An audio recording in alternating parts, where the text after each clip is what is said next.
Saludos amigos y amigas, hoy es lunes 19 de mayo de 2025, gracias por acompañarnos en una nueva semana más. Hoy vamos a hablar sobre temas importantes que marcan la coyuntura en el país, por ejemplo, la nueva Asamblea Nacional que arrancó con una presencia muy fuerte del movimiento ADN. Lograron la presidencia del Legislativo, presencia amplia en el CAL y en comisiones clave como la de fiscalización. En contraste, la Revolución Ciudadana, que antes era dominante, ahora tiene nula presencia. ¿Qué escenario está pintando la Asamblea recién instalada? ¿Qué implica esto para el país? Hablamos con el analista político Enver Aguirre, a quien saludamos de inmediato. Gracias por acompañarnos. Buen día.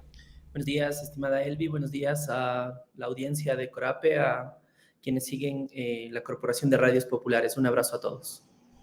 Gracias por estar aquí, gracias por acompañarnos y consultarle cómo interpreta usted este crecimiento y presencia de ADN en la Asamblea. ¿Considera que el hecho de que encabecen las comisiones más importantes puede dejar al Ejecutivo con carta blanca?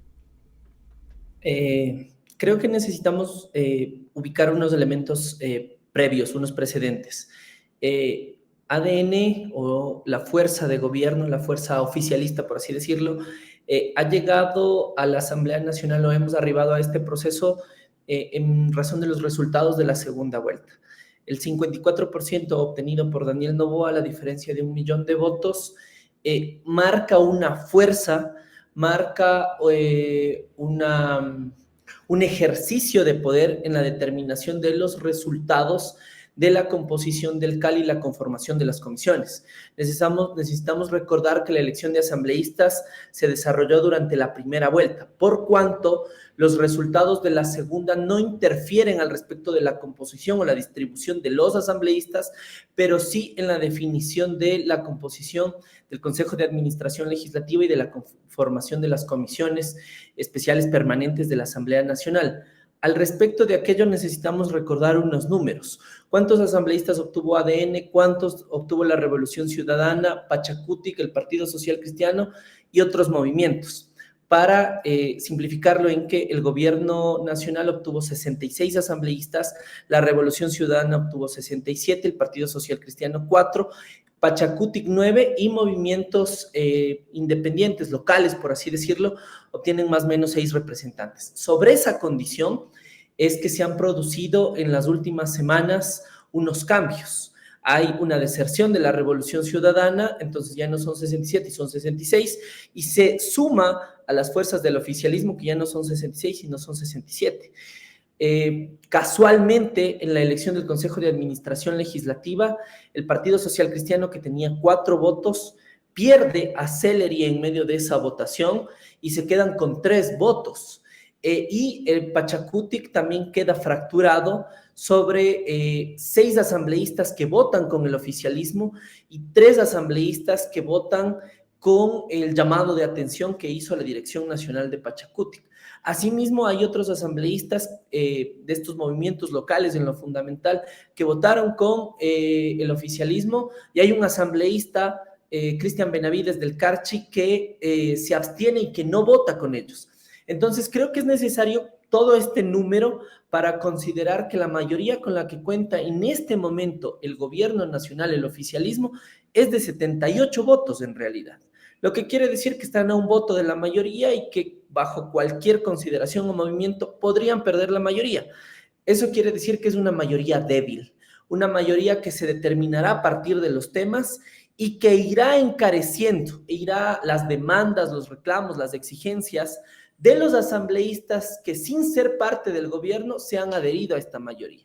Por ende, me ratifico en la afirmación de que el gobierno, bajo su fuerza, obtuvo los resultados que se propuso. Sin embargo, es una mayoría que tendrá una debilidad y que se determinará a partir de la agenda legislativa que se construye en el país. Usted ha tocado un tema muy importante y ha señalado pues estos 78 votos que hasta el momento tiene ADN en la Asamblea Nacional y ha indicado que es una mayoría, en este caso, débil. Aquí ha señalado que lo puede fracturar, por ejemplo, los temas que se tratan en la Asamblea, que lleguen del Ejecutivo. Ya hemos visto que el presidente Daniel Noboa ha enviado un proyecto de ley para desarticular economías de grupos criminales, un proyecto que también ha levantado alertas a algunos sectores, sobre todo defensores de los derechos humanos. ¿Cómo cree que podría dar darse el trámite a este proyecto teniendo en cuenta la cantidad de asambleístas de ADN y también después de los proyectos que envíe el presidente Daniel Noboa, porque el ministro de la Gasca había señalado que eran varios?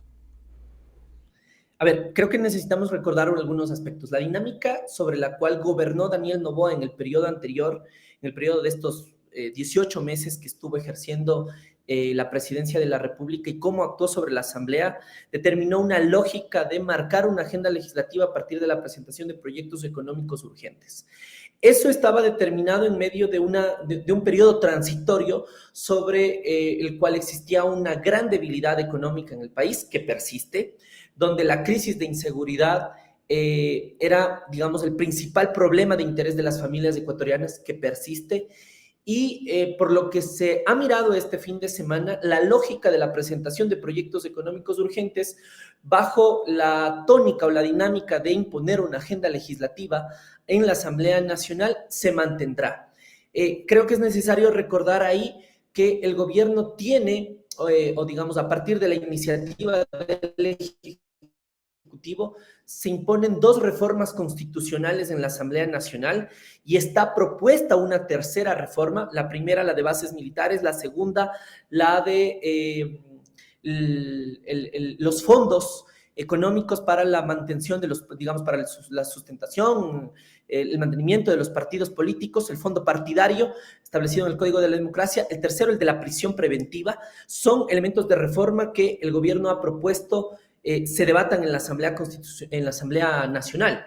A partir de eso, esta semana, el día sábado, presenta un proyecto económico urgente al respecto de desmantelar las economías de los grupos de crimen organizado, bajo la afirmación de que en el Ecuador sigue existiendo un conflicto armado interno. Al respecto, me parece que es necesario ubicar algunos elementos. Primero, el dictamen de la Corte Constitucional establece que no existe o que no se logró justificar en el decreto presidencial el conflicto armado interno. Es decir, se propone nuevamente un proyecto de ley sobre la afirmación de un fenómeno en el Ecuador, que es el conflicto armado interno, que la Corte Constitucional, órgano de control constitucional del país, dice que no existe ese conflicto armado interno. Al respecto de aquello, se establece un proyecto económico urgente, que no tiene medidas económicas, por ende, que aborda varias reformas a cuerpos normativos, por cuanto violaría, digamos, el sentido del proyecto económico urgente en tanto no existe unidad de la materia. No se trata un tema, se proponen varios elementos y lo que se busca es evadir, digamos, el proceso de formación de la ley para tramitarlo en 30 días. Y esa es la lógica. Si la Asamblea no tramita, si la Asamblea no reforma, si la Asamblea no niega, ese proyecto pasará bajo el Ministerio de la Ley o bajo la afirmación del decreto ley como potestad del presidente de la República. Y efectivamente es un proyecto que vulnera varios derechos consagrados en la Constitución, pero además también consagrados en convenios y tratados internacionales. Y que efectivamente se vuelve lesivo para los intereses y las libertades fundamentales del pueblo ecuatoriano. Seguimos en entrevista con el analista político Enver Aguirre y retomando nuevamente esta conformación de la Asamblea Nacional, le consulto qué tan sano es que el partido del presidente de la República tenga tanto poder o tanta presencia en el legislativo. Efectivamente no es sano para la democracia, no es democrático, no promueve el sistema de pesos y contrapesos, característica fundamental del ordenamiento constitucional del Ecuador. Además, no solamente que no es sano, sino que el ejercicio de la definición del Consejo de Administración Legislativa y de la definición de las comisiones no es democrático. Entendamos que la democracia significará la expresión, la participación, la representación de las voces y de las distintas posturas a nivel del país que garantizan que los distintos sectores puedan incluir sus opiniones, sus criterios, sus posturas políticas. Entonces, cuando tenemos una uniformidad o cuando hay una posición única o hegemónica, como ha ocurrido en el Consejo de Administración Legislativa, las voces y las diversidades estarán opacadas sobre este poder. Un aspecto. Otro aspecto es que se ha dado a partir de un ejercicio bastante antidemocrático en tanto, por ejemplo, la representación del Consejo de Administración Legislativa parte de la condición de que las bancadas, que son los grupos parlamentarios compuestos por los asambleístas, y eso quiere decir por la representación del pueblo a través de esos representantes, no está conformada en la Asamblea Nacional. Veamos que la participación del asambleísta Celeri es más o menos un arranchamiento del asambleísta que obtuvo el Partido Social Cristiano y que hoy se adhiere a ADN. La participación del asambleísta que hace unas semanas, mes, era parte de la Revolución Ciudadana es el mismo fenómeno. Lo que ha ocurrido sobre la participación de Pachacutic es un fraccionamiento, una fractura al interior de este partido a partir de compromisos que pueden existir.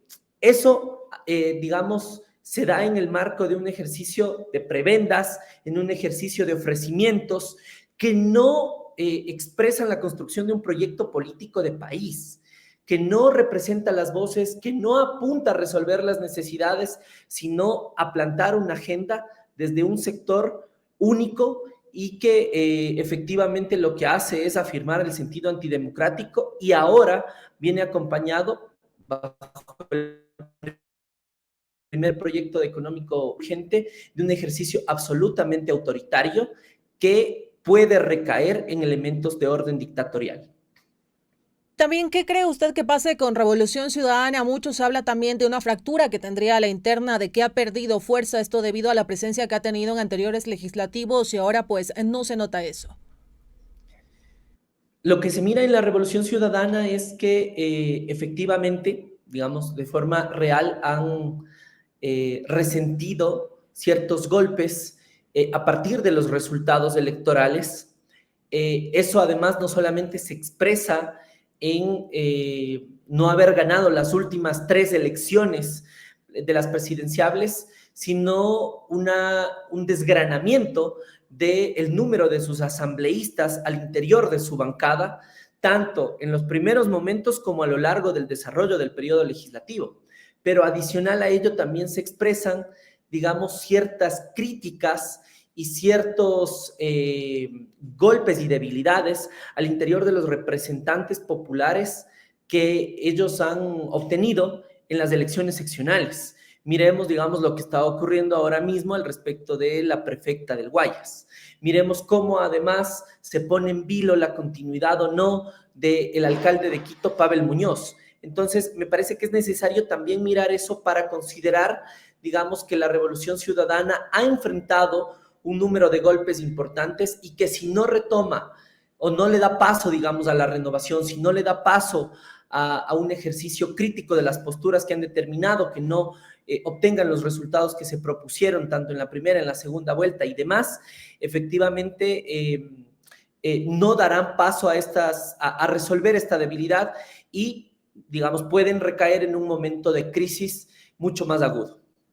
Y ya para ir culminando la entrevista, ¿qué fichas, qué cartas usted considera que se pueden mover en estos primeros días en la Asamblea Nacional? Esto también teniendo en cuenta que en los próximos días pues se posesiona el presidente Daniel Noboa en su nuevo periodo, ya en la parte final. O sea, el día de hoy se elige el consejo, digamos, el comité de ética de la Asamblea Nacional.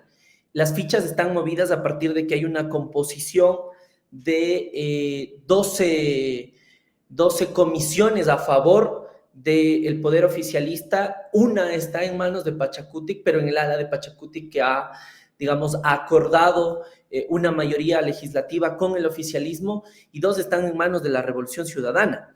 Entonces, digamos, las cartas están jugadas.